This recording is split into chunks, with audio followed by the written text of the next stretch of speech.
Okay, so tell me a little bit about yourself. Who you are, how long you've been playing Overwatch, what you like doing, what your favorite sandwich type is, all that fun stuff. Or remain silent. That also works too. Sorry about that. I've been playing Overwatch since release. I started on console and eventually moved to PC about a year after release, and I've been playing since then on PC, and I managed to climb to Masters not too long ago. Oh, so you've made it to Masters. Very nice. Yes. And what's your like overall goal in Overwatch? Honestly, I'm just trying to have fun. You're just my man. Who the hell plays Overwatch for fun? You're literally insane. Okay, so you're just wanting to have fun. Now, in terms of like the actual gameplay here, what do you think is like your main problem, or what is like? Well, let's do something. Let's do both of it. What is like your main problem? Why do you suck at Overwatch? I'd say my positioning is pretty subpar for my rank, and I also tend to focus on one target at a time. It kind of overwhelms me, and I focus on that until it's over, and that tends to get me killed. Okay, and what are you really, really good at in Overwatch? I'd say one thing I'm pretty decent at is predicting things before they actually happen. I tend to predict my sleep darts pretty well, and just overall things like ultimates that are about to be used. So I tend to be strong when it comes to my predictions. Okay, so your predictions, like your overall kind of like vision of the game, you know, for lack of it. It's not so much like game sense, but it's kind of like just an understanding, the awareness of what's happening. Okay, so I'm going to play the video for a little bit. Usually how this works is I just want to get a play. I don't want to give you, I'm not here to give you micro feedback, right? I don't want to point out mistakes that you know are mistakes. If you die and you know why you died, I don't really care because that's not going to help you out. I'm going to let it play because I want to get a feel for like who you are as a player and where, like what is like the one thing that while you are with me, it's the main thing that we can improve on so that you can walk away from this and kind of become better as a player. Okay, so if you do if you do something that you're like you think is strange or I might not understand why, and you don't hear me answering, like if I see you doing something and I want some like insight about, you know, why you did that, I'm going to ask. But if you feel free to like add some more insight about why you're doing things as the VOD is playing. And also the last and most important question is favorite type of sandwich. Favorite type of sandwich, probably PB&J. Okay, I will accept that answer. I will accept that answer. Yo, Reaper one. Soldier left side. Soldier right just side. a little bit. Ryan sleeping. And your rank at this point in time is like mid-high diamond, right? At this point in time, no, it was I think 35. Like oh, so you are low masters at this point in time. Yes. Okay, and this is a pug. Yes. Help me. I'm coming back with back to Prince. Who doesn't mute their mic when they sneeze on comms? Sorry, I had it one. Ryan's still left side. Nice. Okay, we win this fight. I have I'm behind my shield. Fuck this area, dude. Shield slow down. Go back. Oh, you got fucked on. I like your main tank. Alright, no worries. No Reaper behind. We grab this fight. Reaper one. Yeah, no worries. He's alive. Oh, I'm sleeping. So when you're approaching a fight like this, my first question to you is, what do you think is the one individual thing that you can do to win the fight? Honestly, in a fight like this, I'd say, or the thing I'd be looking for is keeping my nano for a good situation. Like if Ryan's about to die, to throw it onto Ryan to keep him up to potentially either extend this fight or even win it. Good answer. That's a great answer. Like prevent a death on the Reinhardt or enable him to go aggressive. Outside of your nano boost, what can you as an individual do to make sure that these fights on defense first are wins and not losses? Keep my grenade for a good time where they're grouped up to either anti them all or save my team because the boost gives, or the grenade gives a boost to my healing. Okay, let's keep playing. Wake up! I have shatter. Alright. Just wake up! Someone kiss me. Yeah, what the fuck?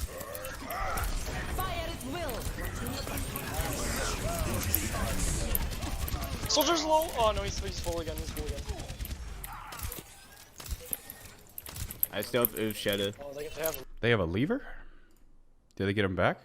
I assume because of the Yes, post? I bring it back right after. They put up. Should I earth shatter the fucking Hammond just so he stops being a little dick pussy? It's okay, I sleep him. Never mind, I missed. That's close. Widow's left side. Ryan's one. See right there, I shouldn't have thrown that grenade. I had a feeling I was gonna miss it, and I just decided to throw it out there, but I really should have kept it there. Yeah, it's one of those things. Everybody gets into those situations when they're playing ranked or playing a game, and they do something. They're like, I shouldn't do this, and then they do it, and then while they're doing it, they're like, I shouldn't be doing this, and then they die or they get punished, and they're like, really shouldn't have done that. It's one of those things where I think what it is that you kind of like want to experiment to see if you can get some value. Like in your head, you're like, if this works out perfectly, I'll get some value out of it. And you're like, but the chance of it working is like really low. But then like your subconscious is like, but what if it does work? It'll be really cool. I'm a badass. It'll Devil work. versus angel. Right? So sort of thing is you do really have to kind of like suppress that, and you need to go for like the sure play. So, yeah. Hello? Like right here, I could have used this. It would have been better here. Yep. In this case, because the Reaper obviously counters the Rhine, and if he would have gone down there, that would have been really bad. We do end up losing. Okay, so what do you think is like the main mistake that you made that caused Right this there? fight to be like no, just overall, Oh. and viewing that defense as a whole. Well, I kind of put myself out of position at the beginning there. This entire fight right here, I'm like further up, and when I should be further back. I don't really behind think positioning is a counterparts. big problem here. Oh, okay. It could be improved, sure. Like maybe you could be on the high ground. Like high ground is always, especially there's windows around on King's Row, and if you wanted to like micro, you could start on the high ground because like high ground, there's this crazy thing called gravity, and you can always go from high ground to low ground, and at a moment's notice, you can be like, wee, gravity. Yeah. You can't be like, fuck you, gravity, throw out the middle finger, and then go back into the windows, right? So you could like start on the high ground if you wanted, but so other than like using gravity, so ignoring position, what else could you actually like change about your playstyle? I don't know, honestly. Okay, so I think what you have is called support syndrome. So, and support syndrome is a very, very terrible disease of the mind. And the disease is that supports somehow get it into their mind that the only thing that they need to do to win games is to heal. It's like, they're like, I healed you. Why didn't we win? And they're like, you had healing, you know? And then sometimes when somebody dies, it's like, I missed a shot. If only I had healed them, we would have won. And it's a lot more like you are a passive participant in a lot of these games. You're not trying to really make anything happen to the opponent, right? When I was talking about like what you were trying to do to prevent these fights from becoming losses, you were like, I can reactively nano my Reinhardt, or I can like reactively nade, right? You're not trying to be like, you know, I can use my sleep dart to enable, I can like flank and land something, or, you know, maybe I can like duel a DPS who gets out of position and even like, you know, maybe kill them even, you know, like ML7 or any of the guys, like the big Ana players. Like those guys are not passive participants in the game. They're always trying to like force a win condition or force some state of the game onto their opponents. So summarized, you play like a bitch. True. Okay, fair enough. So that's the first thing, is that I assume this is going to be the theme for like this entire video, is that I've like seen you on the first point.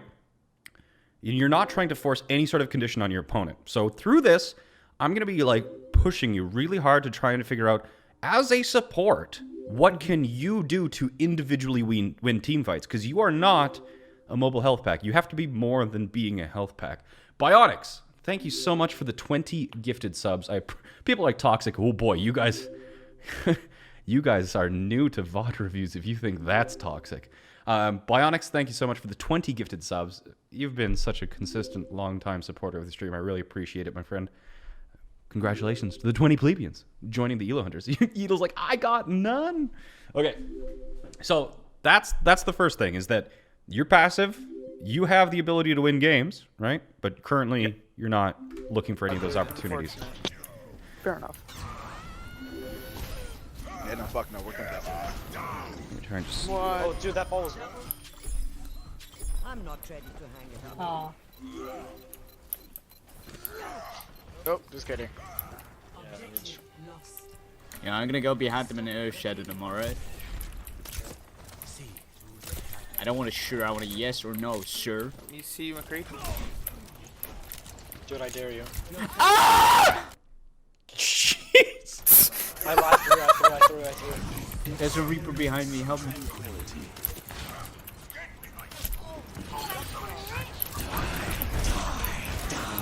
Right there. I was originally tracking the Tracer to try to sleep her there, but then the Reaper ulted, and I tried to swivel right to him, like that quick flick to try to get it on him. I probably shouldn't have done that because I ended up just hitting the middle, like in between them two. Oh, and so I you didn't were like get trying to sleep dart the Tracer, then you like were like, oh, but the Reaper's ulting, so I'm going to try and go for him instead, right? Yeah. What would have been a better play than trying to sleep dart them at all? I think I should have just kept what I was doing because, as you can see, the Tracer was the one that ended up killing me. I think I just should have stuck to it and tried to slap the Tracer in that case instead of flicking over to the Reaper. So there's a lot of things that we could dissect here about, like, this is one of the things that like lower elo players get into the trap quite a bit, is that they get into bad situations and they think that the correct answer in that situation was for them to be more mechanically competent. And this is why some DPS players can just be like ultra dumb when it comes to the game.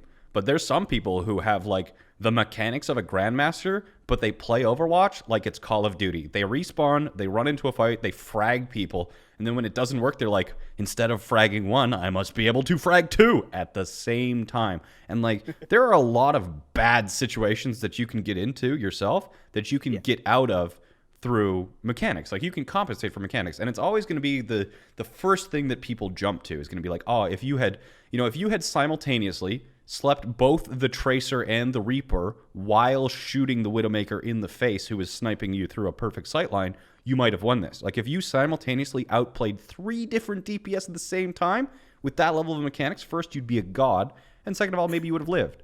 The better answer here is to have not gotten into this situation in the first place, right? So you're all staggered here. You're backed off. Like, your Zenyatta died like right before you. So there's going to be a little bit of game sense here and communication, and the fact that you really shouldn't be taking a fight here in the first place. Like, the Widowmaker on the high ground and having that sightline there forces you to not be here. Like, this is after the first point loss. This is very, very standard transition from first point of hybrid into payload. You guys want to like regroup, get together. Don't get staggered, and the opponent's going to be wanting to snowball you. So if you ever like see situations like this where you are playing the game and you die like that, the problem isn't that you missed the sleep dart or that you picked the wrong sleep dart, the target in the first place. The problem becomes that you put yourself in a situation where hitting the sleep dart in the first place was necessary. Hit everyone with my Earth Shatter, everyone's down. My initial plan there was to move to the right side where the Rhine was, but then the Tracer had came up and kind of stopped my plan because when I seen the Widowmaker, I was kind of caught out of position. So yeah, but like all of these things could have been avoided if you had made it like a different decision or communicated it differently. Like, so we won't go through it entirely, but the transition from like first point defense to on the first point in order to like defending on payload requires like an actual distinct setup. So I want to keep this moving though. Okay, so you have a Soldier, a Hanzo, a Batiste, and then you have Reinhardt and Wrecking Ball. Okay, that'll be a little bit more interesting. So, Ooh, Widow's Zaga. On the upside, you get to play with your Batiste, so you are going to be like a main target, right? So you have to kind of like pick how you're going to stay alive. You can try and like pick somebody who synergizes well with you, and you can work with them and communicate with them. Or if you don't have any of that, you just need to rely on yourself, and you need to be like a Narnia Anna, where you're farther back, you play around corners, you play around health packs, and you save cooldowns for yourself. Okay.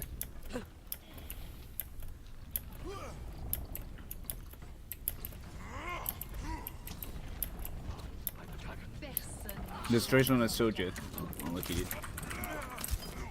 I'll go into Widow in a second, bro. Did anyone call out sites? I don't think they did. No, I don't believe so. This Tracer on a Soldier. I'll look at it. So like, there's no reason that things like that can't be communicated. People can, like, there's so many things that like you as a support. One of the things that like, especially, do you flex onto like Lucio or Mercy at any point in time? I do it. I flex over to Lucio for a short period of time to stall the point. So one of the great things about being a support is that just by the nature of being farther back, you have a wider field of view of like the entire state of the battlefield. So not only should you be calling out things that even if they might be obvious to you, some other people might have like heard it or it didn't like register. You know, sometimes it's like, you know, your mom or your dad's talking to you and you're like, you physically know they're talking, but like the words are like in one ear out the other.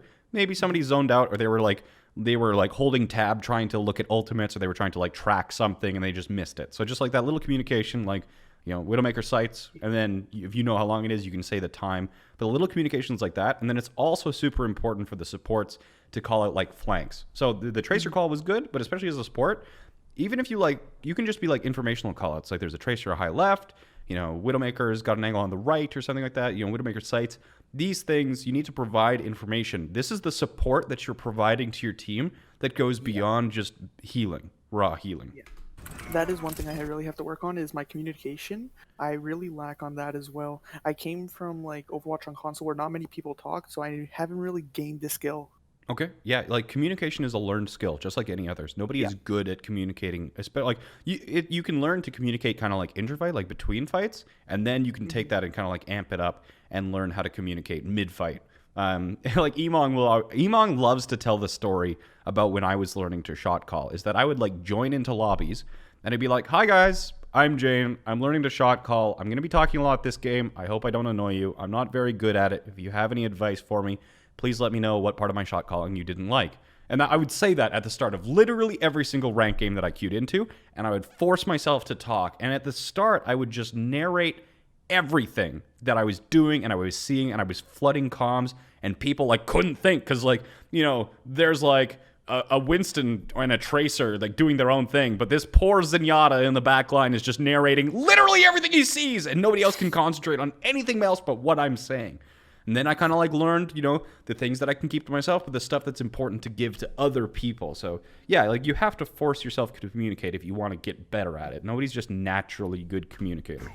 As of recently, I started communicating like when I have to reload. That's one thing. Like, that's a great one for Ana. During every major fight, I typically now say that, "Hey guys, I'm reloading," and I only say it when I'm about. I don't say it as I'm reloading. I say it just before I reload. That's good. And like another really good one for Ana. Actually, I completely forgot what I was about to say. Shit, what was I gonna say? What was the other good one to communicate on Ana? Wow, I just completely blanked. Chat, what was I gonna say? What was another? Oh yeah, don't refer to yourself as I, right? Nobody know who the fuck I is, especially in ranked. If you're playing on a team, sure. But like in ranked, you have to really get into the habit of calling yourself like your Ana needs help. Or like even if you are the Ana, you say Ana in the back needs help, or like Genji on your Ana. So it doesn't matter like who they think that sentence is coming from. They know how to react to it. But if it's like if you say something like Genji on me, they're like, who the fuck is me? Yeah, I used to do that before, but I recently joined a team and I started to call out like my character I'm playing rather than it's even if your team does know who you are, it's important. Yeah. Stop the car. Trace on our hands up. I got pinned, but that's energy for us. I got no Italian. Widow's one. Oh no! He got destroyed. Is Trace on our hands up? Help him. What the hell, dude? I'll let you. Oh. No, we win that.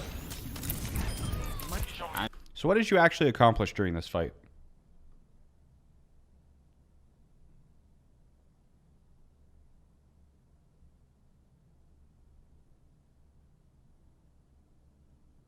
Hello, friend.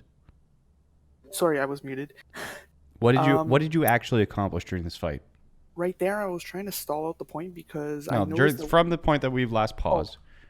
Between, let's say this moment. Let's say between this moment here and the end of this fight, what did you accomplish throughout the duration of it? Well, honestly, I don't think in this particular situation I didn't accomplish much rather besides sleeping the ball, which we didn't really. Did sleeping that ball get you any value? That's what I was about to say. We didn't really get any value of that. Okay, so it's important to admit that you did literally nothing during this fight. Yeah. Okay. Yeah. Now that you know that you did literally nothing during this fight, what is something that you could have done to have done at least something? I don't know, honestly. You don't know. No. Okay. Let's start with your positioning, right? So your positioning is here. This is full bump. Close. We'll break this down. If you have no idea, I don't want to tell you the answer. I want you to find the answer for yourself, right? So you've got a Winston and a Zarya. The first thing that you didn't do is you didn't do any informational callouts. The second thing you did is that we went into this fight. Not only are you a passive participant in this game, but your entire team is full of passive participants. Everybody's like, okay, everybody in this game, I know you're masters. I don't know what everyone else is, but everyone in this game is playing like a platinum. And Platinum's play in the way that they respawn, they press W, maybe a couple of the ones who have developed a few brain cells will ask to group up at some point in time, but then they will press W until they see red people. Upon seeing red people, they will press their cooldown buttons in a random series of orders until either they die or their opponents dies.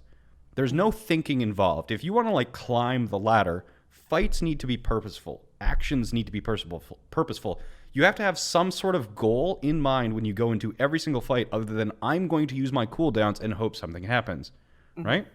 So you're not kind of like, even if you don't have a plan yourself, you have to like be, so if you don't have a plan and you can't think of a plan because, you know, maybe from your perspective, the fight is lost. Your job, especially as a support, is to start the conversation. Even if you don't have the answer, you have to start the conversation. You're like, you know, Winston, what's your plan? Just a sentence like that, and the Winston is automatically going to be like, Jard, he's like, a plan? What's that? You know, he's like, what are you going to be doing? Like, and then you can change your opinion. You're like, you can change your play style around that. If you know how the Winston's going to play, you can change how you're going to act. So, like, first of all, you know, the things about, like, what you did wrong during the fight, your errors are occurring long before the fight begins because you are just not thinking at any point in time. So let's assume that Winston's call here. You say, what's the plan, Winston? And you'll be like, and Winston's going to be like, I'm just going to try and stall the payload until our Zarya gets Graviton. That's the plan that Winston gave you. What do you do? Well, if he's trying to stall the plan, then I guess I could have tried to pocket him in that situation. Perfect. Okay, so that is your win condition. So the team's win condition is that Winston is going to stall the cart for as long as possible for us to get Graviton. You need to pocket Winston to make that period of time as long as possible. Now that you have the game plan, what position do you take to enable your activity of pocket the Winston? I guess if you look to the left on that right there, those boxes, I could have positioned myself behind those boxes. Fucking brilliant! So Perfect! I could have hid behind the boxes if I needed help from the bat. Yeah, and then you have cover from the Widowmaker. You can pick different angles where you can avoid the sightlines. But let's look at what you did instead. Yeah, I just ran right up. Stop the car. Trace on our hands, though. I got pinned with that. What do you think of this nade? Not a good nade. Not a good use of the nade. And why is it not a good nade? Because the ball just fat took that. Really? You think the problem with the nade is because it hit the ball? And I could have used that in a situation where it actually helped out my Winston. No, that is kind of like one of those things like that, like a sentence like that is like, make sure to be ult efficient. Like, sure, yeah, ult economy is important, but like saying that can't be translated to any tangible action. So, like, your cooldown usage is also platinum. Like, there's a lot of things about you that are just like smacked out of average. Like, you're competent, you've got your aim. The problem with your playstyle is just overall, you're just kind of like, you enjoy the game. And I'm not sure if you want to be GM, and I'm not sure if you have the competitive drive within you. If you just kind of like enjoy Overwatch and you're the kind of person who gets home from work and you just want to kind of like just play some Overwatch and you're okay, win or lose, you just don't want to have toxicity or anything like that, then this playstyle is fine. But if you want to win, if you want to improve, you have to have the competitive drive. You have to go into these games with like game plans, and you have to critically evaluate these nades. Like, you use this nade, you know, you heal buffed 2 friendlies and you antied like the main tank of the opposing team. So why was this nade shit? True. That was a question. Oh, sorry. I thought you were telling me. Yes, but it was still a question. Oh, okay. Well, there was no really use to using it on the Hammond there. There was we didn't follow up first off, and we don't have any kind of damage to deal with that because the Zarya has zero charge, so we couldn't really prioritize that Hammond to actually kill him because he has his ability which gives him shield. So you know how Overwatch works, right? Yes. So now the question is, so you know this nade is shit. You just told me a very long list of why this nade usage is shit. Yeah. Why did you do it? I couldn't tell you. I just chucked it in there, I guess. Okay. You just chucked it in there. We have arrived at the core of your problems.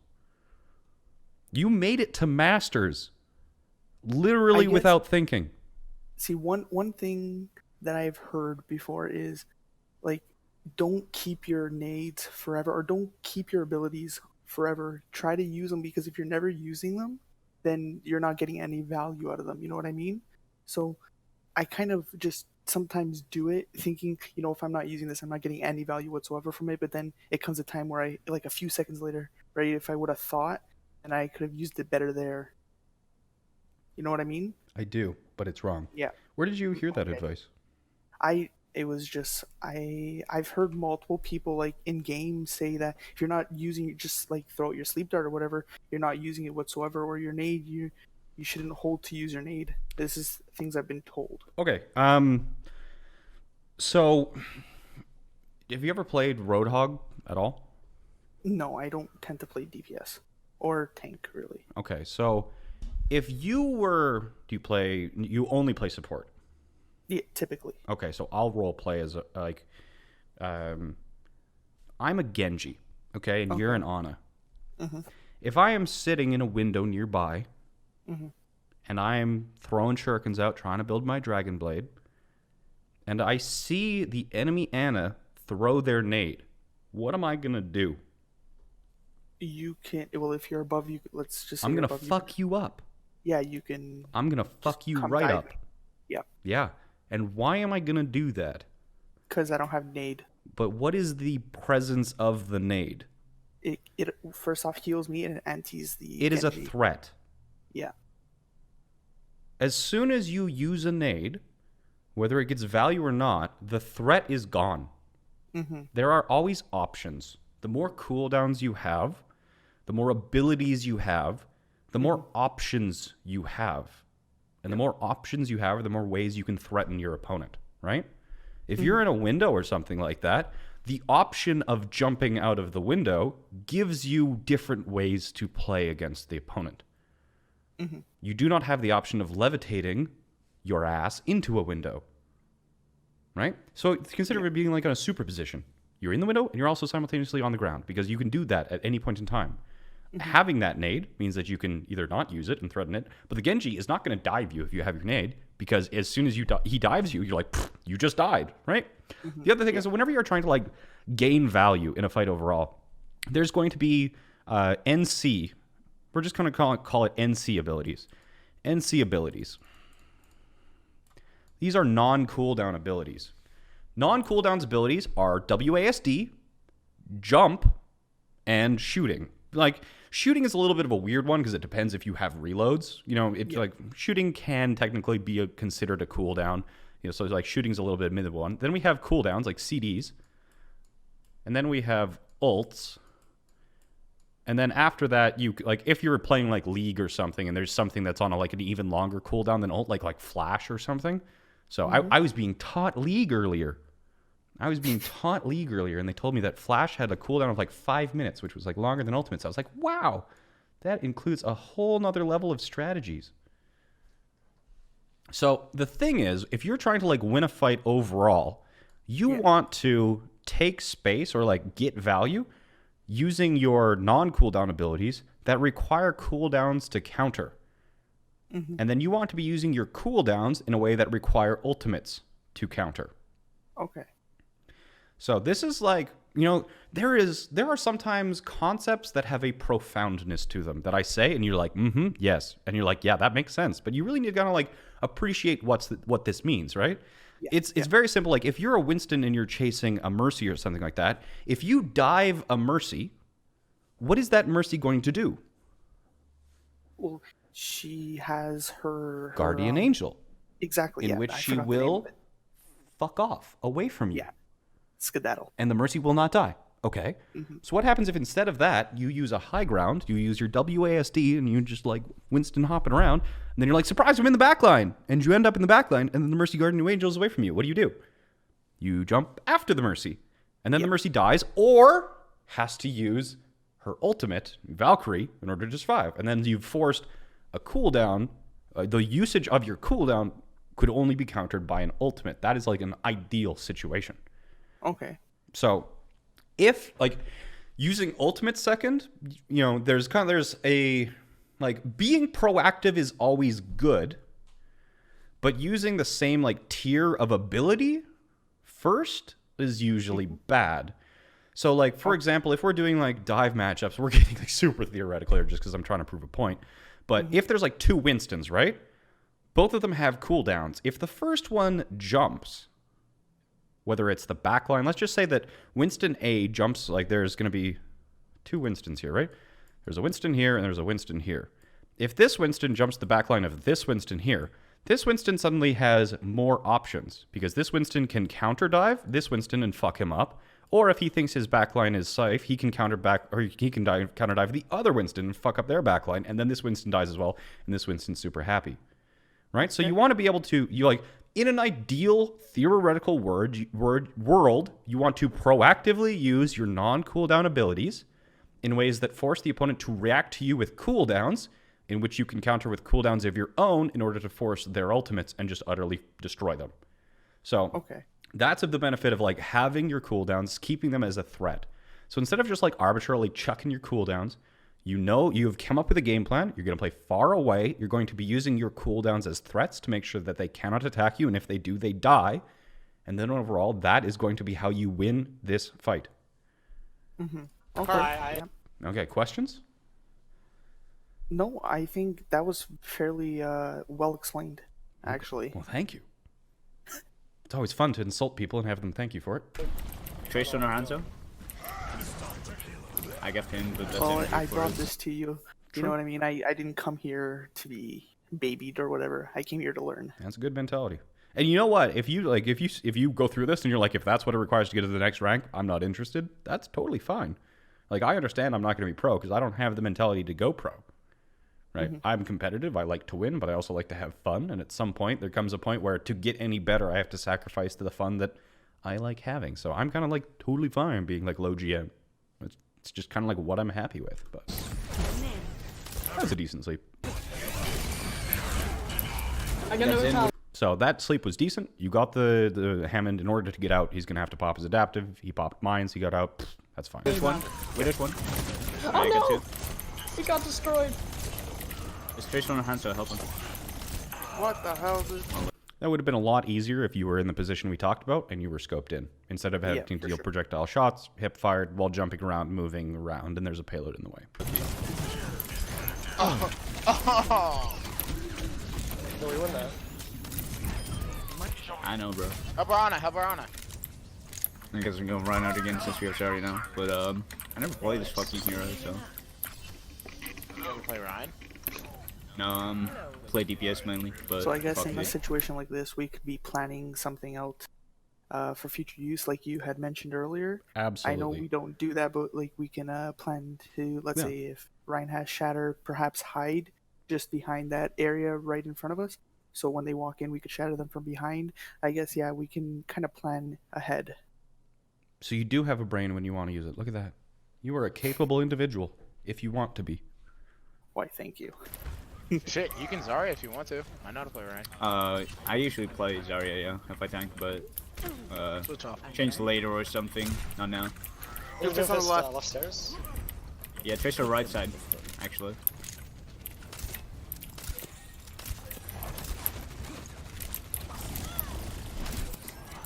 Just a recall. No recall. That's a Doomfist. Ryan's half, Friend's half.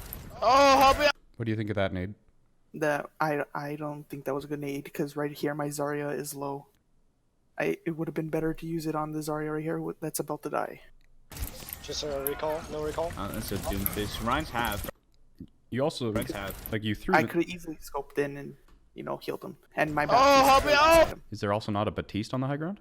Yeah, that's what I just mentioned. He So was that, like, right there's there. a lot of things here. This is just kind of like consideration, right? So first of all, you're compensating for a lack of mechanics by chucking a nade, which is not a good thing. So if something, this is a case where mechanics were the problem, right? It's either the choice to being unscoped versus scoped. Like, scoped, it's not going to be projectile. You don't need to project. Just scope in, click, you're healed. You missed it, and then you're like, fuck it, I missed. That's embarrassing. Have this nade guaranteed to hit you. But the Batiste is up there anyway. That target is in no, like, extreme danger of dying at this very moment. And then you are ignoring the hero that does actually need help, the Ana. So, or the Zarya on the front line. Zarya, yeah. So just kind of like, you again have to be like really, really disciplined with your cooldowns here. It's really quite bad. And then just like triaging who actually needs help. Like, there's a lot of things like, people, for example, supports have a really bad habit of like healing up shield, like Zenyatta's and Zarya's when they don't need it. When like you can like just heal them up to like half. In the case of Zarya, get her to 200 HP and then start healing your Reinhardt. Like the Zarya will be playing safe and the shields will regenerate, right? It's like you need to, like, even little things just kind of like min-maxing off of the shields that are present on your team are useful. Fuck out me! You slept the lamppost. Really, the lamp just stopped my Countercharge. I'm getting pummeled by the fucking dude. Run slow. That was actually pretty decent. I'm not sure if what was the... I'm getting pummeled by the fucking dude. Run slow. So if we wanted to like min-max things here, like you already killed the Reinhardt, which is massive. Your Reinhardt was heal buffed and was pretty high health, so it wasn't necessary. And there's also going to be the side of like telegraphing, where you did this nano reactively. But even when you're doing things reactively, you can try and min-max the value out of here through the power of communication. You can be like, Ryan, I'll nano you, right? So the Ryan is going to be playing within his own little bubble and kind of managing his resources. And if he doesn't know you're going to nano him, he's going to play safer than necessary. But if he knows he's going to receive the nano, he can go aggressive. He can like take a lot of aggro and people can focus him down. The opponent will interpret that as a mistake. They will commit to him. You nano him. Suddenly he murders literally everybody. Gotcha. So, play calmer. You do have time to make these kind of like conscious decisions and then communicate your attention to others so that people know how to kind of like play off of these advantages or bait the opponent knowing that that's your intention. Nice. Sorry?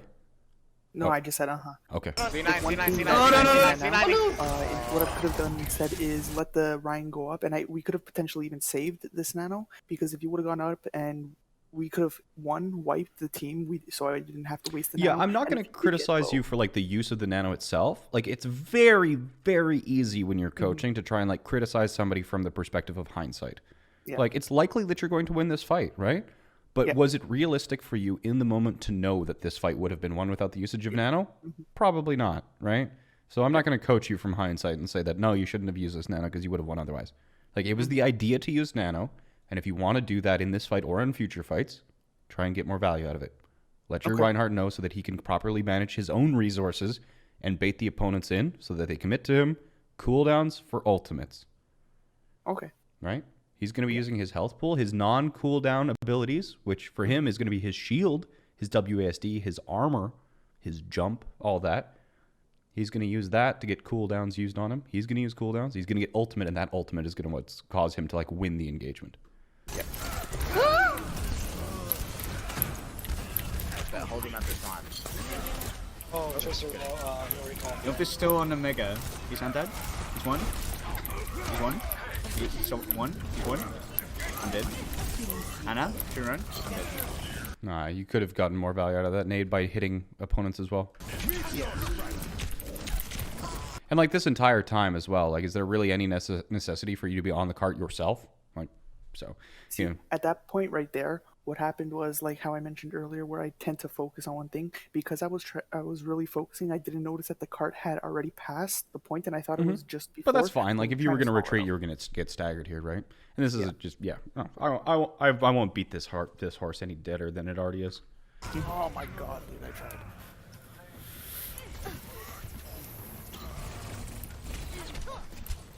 Reaper pop. He just had a not walk in a straight line. Oh god, help me.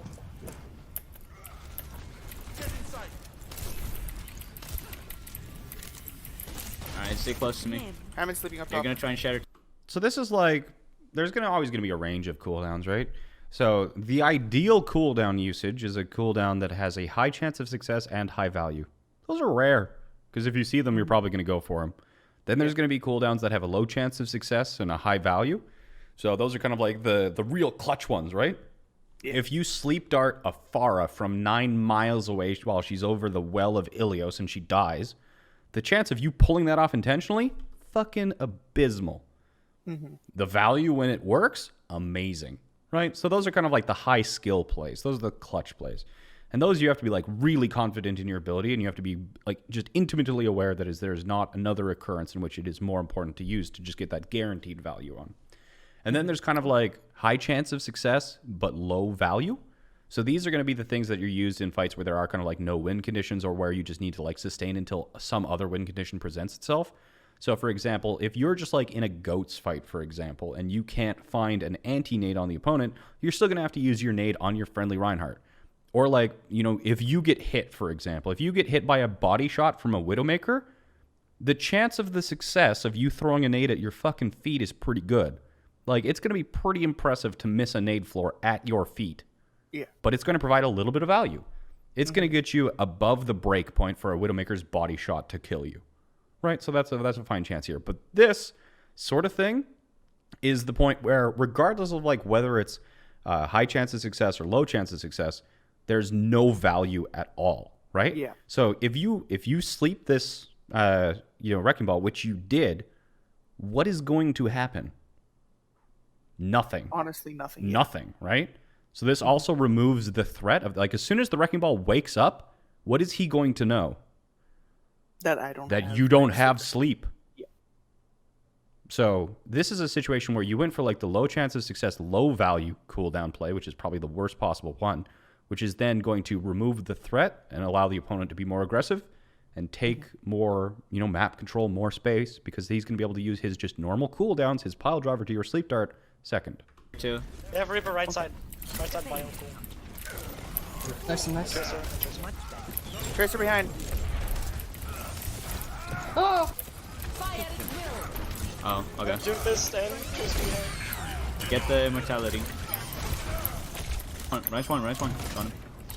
Have you ever spent any time learning to quickscope? Recently I have started going to game with Anabots and started practicing my quickscopes. Okay, yeah, you would benefit a lot from like Ana Paintball as well, because Ana Paintball will train you against like actual human motion. So even there's the compromise, right? Give me a second, I'll actually pop into game here. Sure. I'm not going to be able to do the quickscopes perfectly, but I'll be able to like demonstrate the theory behind it. I know that there's like one frame like where just we don't actually care about, like, I don't remotely give a shit about you hitting frame perfect quickscopes every time. Like, there's things that are like you could theoretically do and push to the mechanical maximum, but think about like how many times if you hit a quickscope on the first frame every single time in game, in 100 games, how many times will you win a game using the quickscope on the first frame perfect animation compared to like the third or the fourth frame? Yeah. In 100 games, not a single one of those losses will become victories if you quickscope a couple frames earlier. It's just, it's nice, but it's not going to actually matter in terms of like getting wins. So when you are 2, Bionic says 2. Okay. But like, long story short, like if you're scoped in and you're shooting, you know that there's the current rate of fire. But if you are like, if you scope in and then unscope, so if you do a scoped shot, unscope, rescope, there is an added delay, right? So if you scope, unscope, rescope, and then you shoot again, it's a much lower rate of fire. But this is going to be a little bit better overall than just like maintaining unscoped all the time. So it's going to be like a lower rate of fire, but if it has a success of you actually landing your shots, then so be it. Because instead of like being scoped in the entire time, because if you like hold scope, even between 2 shots sometimes is going to be enough for like a Hanzo to land up a headshot or a Zenyatta to fire a right click at your face, right? So it doesn't have to be quick scoping, but just kind of like knowing the difference between when you are safe enough and you're playing Narnia Ana, where you can just do like hard scoping, whether you need to do alternated hard scope like this so that you actually have kind of like movement as well as awareness because your field of view is reduced. And then pretty basically like for you, you're using unscoped shots way too much and your success, like your accuracy is extremely poor. So like people are dying because you missed unscoped shots on them and you're not even attempting to do scoped shots. So you need to kind of like put some thought into when is the appropriate time to do like alternated hard scopes compared to like unscoped shots. But like if you're missing unscoped shots or have the potential of missing those shots, usually it's going to be better just to do kind of like alternating scope shots. It's better to hit more shots at a slower rate of fire than to just miss a fuck ton of shots at a high rate of fire. Okay.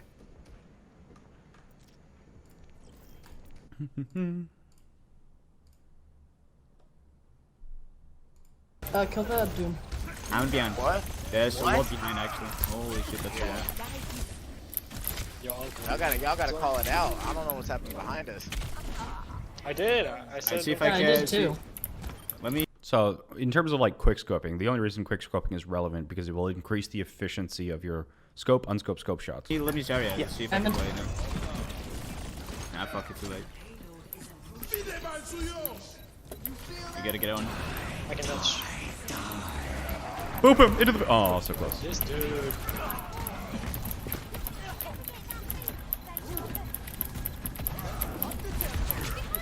Did you get him into the pit?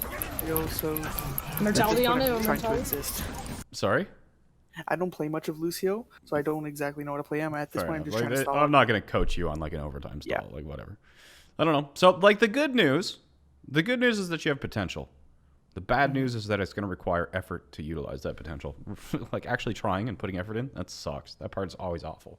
But I'm only going to look at half of this because I feel like I gave you a lot of stuff to work on. I don't want to like overload you or anything like that or just completely destroy your self-confidence. But did you have any questions or follow-ups? Honestly, no, you have been absolutely great. Oh, I'm glad you've You enjoyed it. pointed out so much stuff I haven't like noticed whatsoever. Cool. Well, you'll have to. I do appreciate it when kind of people I coach keep me updated on their progress. So let me know, and if you do, like, if you we're now friends on Discord. You and I are now friends.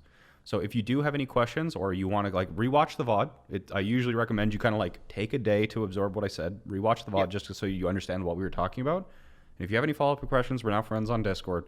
Send me a message if you need clarification or if you're trying to like do some of these things in ranked when you do play ranked next. And if you're like, I understand what you said, but like, how am I? Like, I'm struggling to actually apply that. If you have any issues turning what we talked about into actual like gameplay and ranked, send me a message, and we'll work on it. Okay? For sure, I will. Thanks, bud. You have a great day. Thanks a lot. You too.